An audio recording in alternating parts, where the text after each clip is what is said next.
we have done problems where I would give you some polynomial and say like x cubed plus 2x squared minus 3x minus 8, and I might say 2 is a 0. And you guys would jump in with synthetic division on that 2 and break it down to the point where you could factor using box method. What we're going to look at today are problems just like this, except I am not giving you the first 0. I'm just giving you some polynomial, and you have to get everything. Now, there is this theorem that tells us what our possibilities are. So if you have all real coefficients, that means you're looking at a polynomial, there's no i's or anything crazy in it. All the rational zeros, those are your nice zeros. So things that can be written as a fraction. In other words, no radicals, no imaginaries. Your nice zeros are going to look like p over q. The p's come from your constant. It's everything that divides 8 evenly. So positive negative 1, positive negative 2, positive negative 4, positive negative 8. Divided by q, which comes from our leading coefficient. So what we will actually do is get those factors. We'll find our p's and q's. We will make a list of everything that could work. And then I'm going to kind of cheat and have you guys look at your graphing calculators combined with your list to find one that does work. Okay? So we are going to use our graphing calculator because, quite honestly, we have it as a resource. It would be silly not to use it. But we're going to learn this method because sometimes your zeros aren't just integer values that you can easily tell by looking at a calculator. Sometimes it requires a little more. So everybody needs a graphing calculator today. Should everybody have one?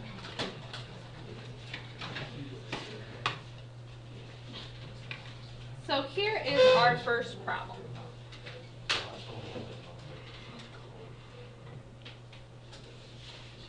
All right, I am asking for 3 things on this problem. I want you to list all the possible zeros. Then we are going to find the zeros that do work and write the factored form. So 3 steps here. Find the ones that could work, find the ones that do work, and factor it.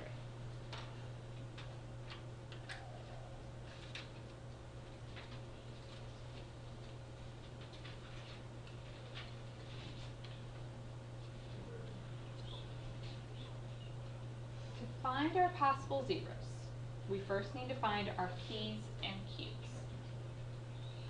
P comes from the constant. So our p values will be everything that divides 6 evenly. So to get 6, you could do 1 times 6 or 2 times 3, right? And would you guys agree you could do positives or negatives there? So what we are going to write is just our list. You can do positive and negative 1, positive and negative 2, positive, negative 3, positive and negative 6. Yes, I want you to write the plus and minus on all of them. Just so you are aware, there's really 8 numbers that could divide that without a remainder. Then we are going to get our q values. The q comes from the leading coefficient. So what numbers divide 2 evenly?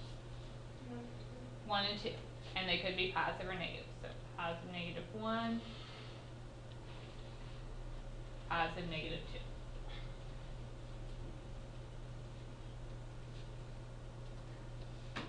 2. Does everyone see how I got my p and q values here? I'm asking for the factors. So things that divide evenly. So if you are looking at 6, okay, this was a negative 6. We could get negative 6 by doing negative 1 times positive 6, negative 6 times positive 1, 2 times negative 3, negative 2 times positive 3. That's where these numbers came from. You can do positives and negatives.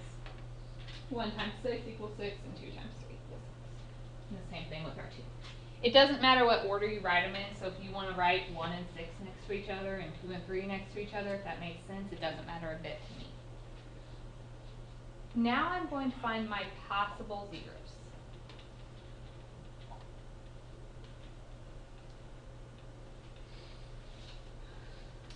Possible zeros, when we do that, we are looking for P divided by Q.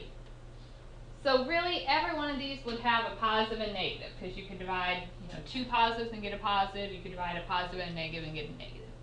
And then we just need to go through the numbers. So 1 divided by 1 is 1. 1 divided by 2, 1/2. 2 divided by 1 is 2. 2 divided by 2 is 1. I already have it on my list. I don't need to write it again.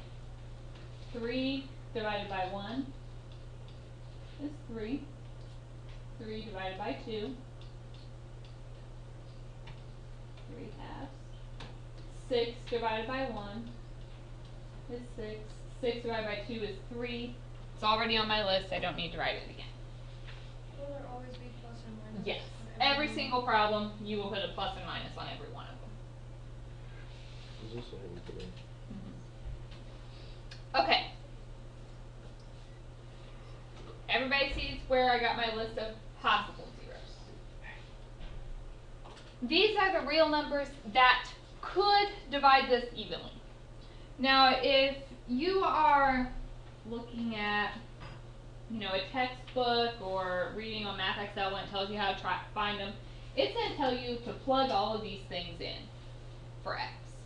If it divides evenly, what should you get when you plug them in? 0. So we could actually plug in 1, plug in -1 until we find one that makes it 0. Or we can kind of speed up that process by using our calculator.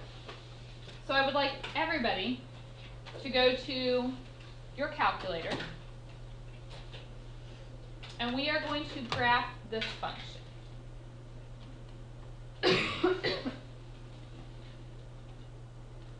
So go to your y equals, and we're going to put in 2x cubed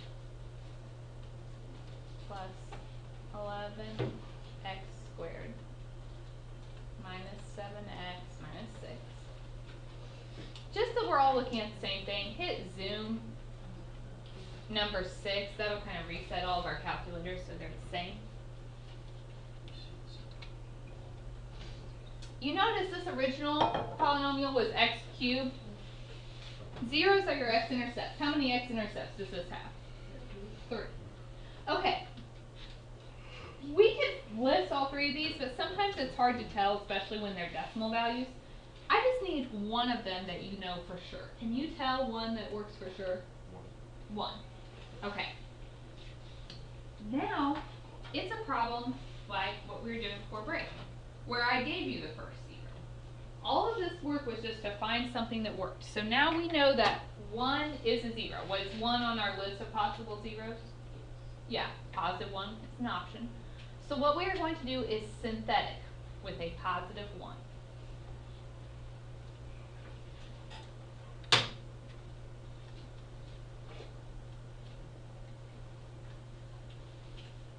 Okay. What should I get for my remainder when I do this? 0. If you don't, that means either A, you made a mistake in your synthetic, or B, when you were looking at the graph, it wasn't really 1, it was something really close to 1. So this is a check for us. So if I do my synthetic, remember the 2 comes down. 2 times 1 is 2. 11 plus 2 is 13. 13 times 1 is 13. That gives us 6. 6, and that gives us a 0. So I am left with 2x squared plus 13x plus 6. Alright, we could go back to our calculator, find another 0, and do synthetic again here. Or, this is a quadratic. What could we do? You can do quadratic formula or box method. Okay? I'm going to go with box method. I like it a little better if it works.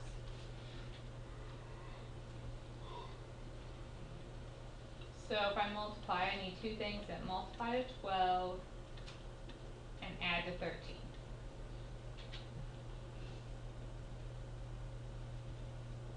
So we get 1, x and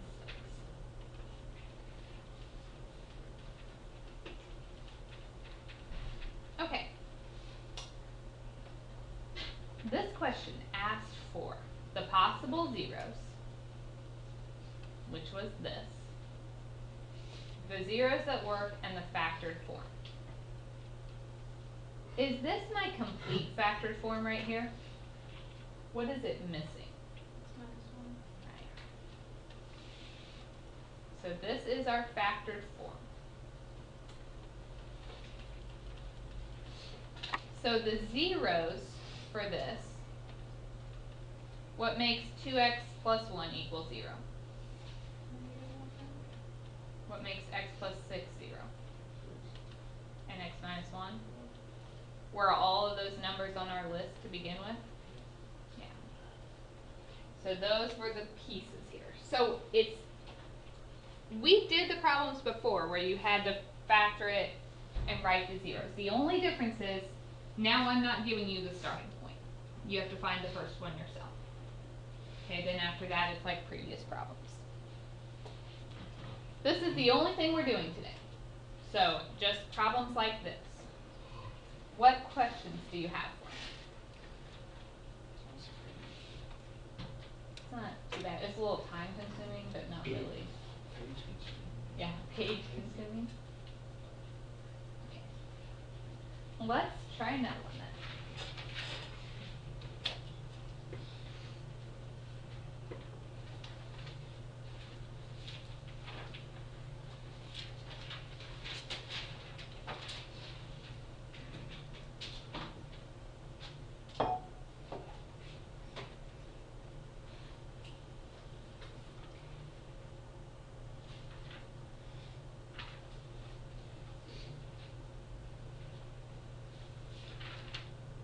Okay. So first step, we have to find our P and Q values.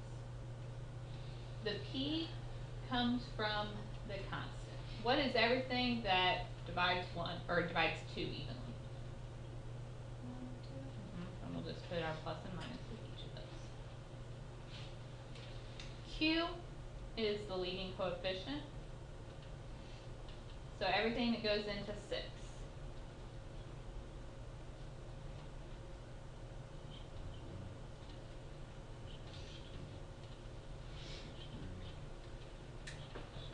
Okay.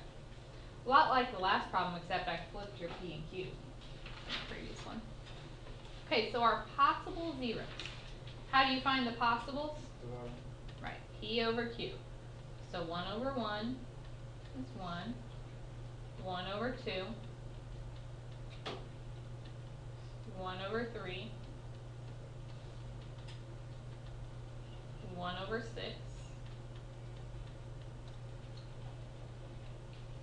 2 over 1 is 2.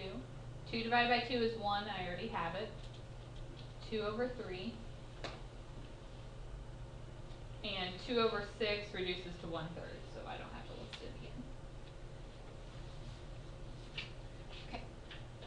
Those are everything that might work. I need to find one that does.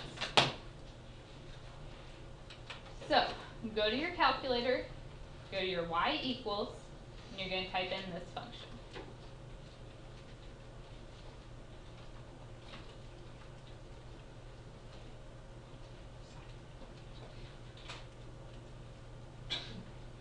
How many zeros am I expecting on this one? 4. Good.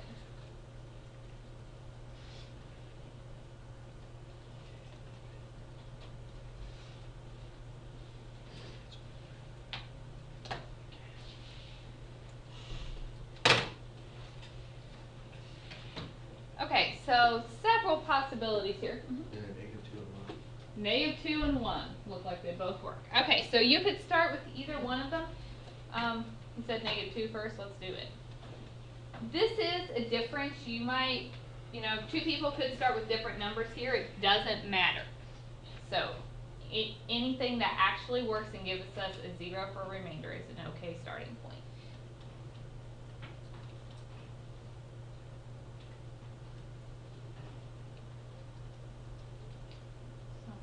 -5, -5, -5.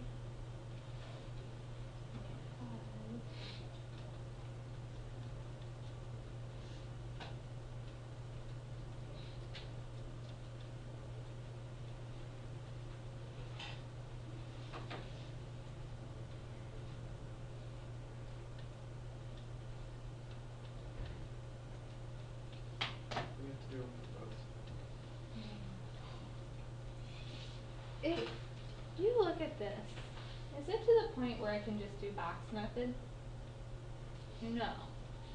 So we're going to have to do synthetic again with another one. So I started with -2. What was another one that worked? 1. So now I'm going to do synthetic with 1 and the answer I just got out. So if you did 1 to begin with, now you would do the -2.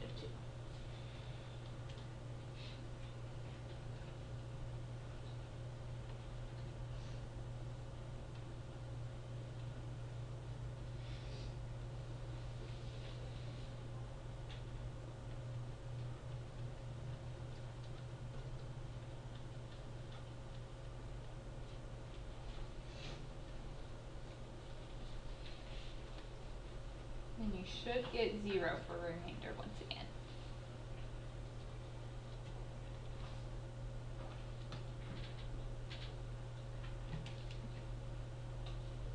If you did both 1 and -2, doesn't matter which order, you should get the same polynomial at this point. 6x squared plus x minus 1. What do I have to do from here? Box method. You could try going back to the graph and finding another one, but it looked to me like they might be some fractions, so I don't really want to try to guess those. I'm just going to go with the box method.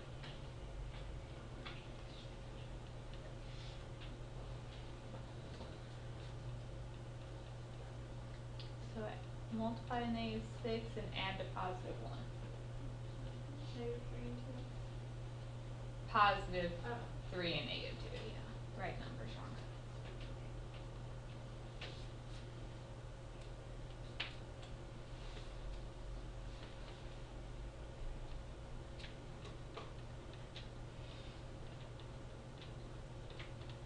So I get 3x minus 1, 2x plus 1.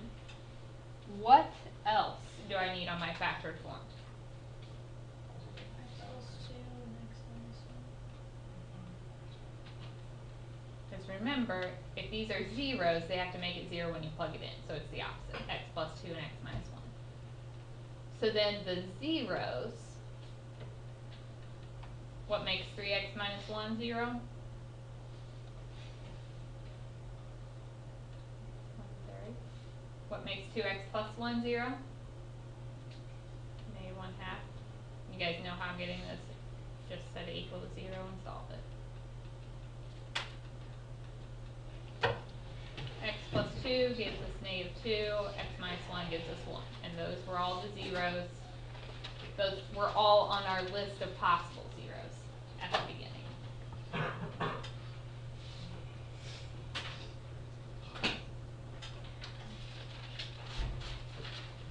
Questions?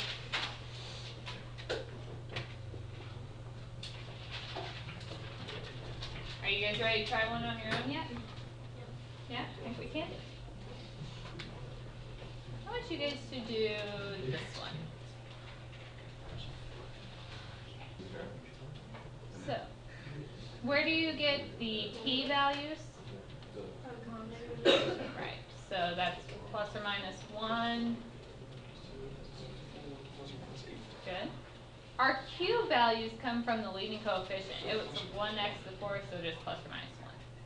So your possible, you do p divided by q. So 1/1, 2/1, 4/1, 8/1. So those are the only options that might work. Now, kind of help speed up the process, we are going to graph it to find one that actually does work. If you are working on this, whoops, at home and you don't have a graphing calculator, you can Decimals. use decimals. Yes.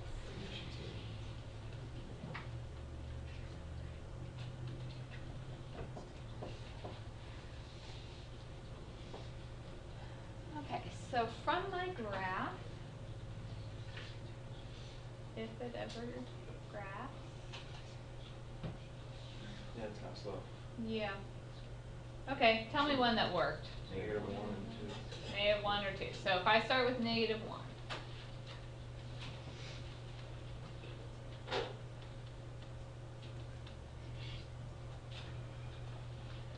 And you could start with either one here, as long as when you do your synthetic you get a remainder of 0.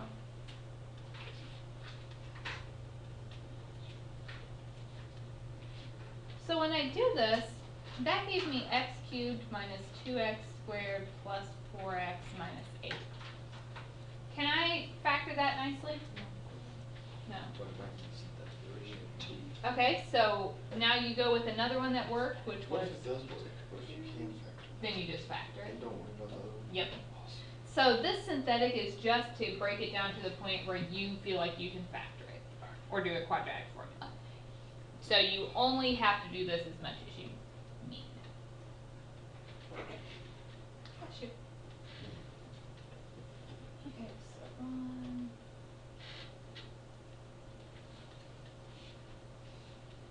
Okay, so then I'm left with x squared plus 4. My directions on this one were to find all the solutions, so find all the zeros and write it in factored form. X squared plus 4, does that factor nicely? X, oh yeah. X plus 1, I mean X plus 2, X minus 2. X plus 2, x minus 2, if it were a minus in the middle. You can do difference of squares if it's subtraction. So we can't actually factor this, but we can still solve it. We need to find out what makes it equal 0. So if you subtract that 4 over, what are you going to get? X plus or minus, plus or minus 2. Plus or minus 2i. So the zeros on this one were positive and negative 2i. We also had positive 2 and negative 1. Your factored form could be written a couple different ways. You could write x plus 1, x minus 2. If you wanted to use this x squared plus 4 because it didn't break down by factoring anymore, you could do that. Or, typically what people do, just because they are in that idea, if 2i is a 0, then x minus 2i is a factor. If negative 2i is 0, that makes x plus 2i. So when you write your factor form, I don't care if you use the i's in there, or if you leave it at the step before we actually solved that for I. Does that make sense? You don't have to have both, one or the other. It's fine.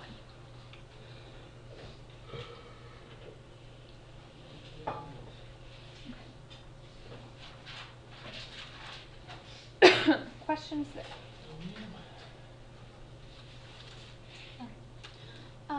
Here is what I would like to do. I'm going to stop at this point today. Now, the next couple days, I'm going to do things maybe a little bit differently than how I have previously. There is a Math Excel assignment today.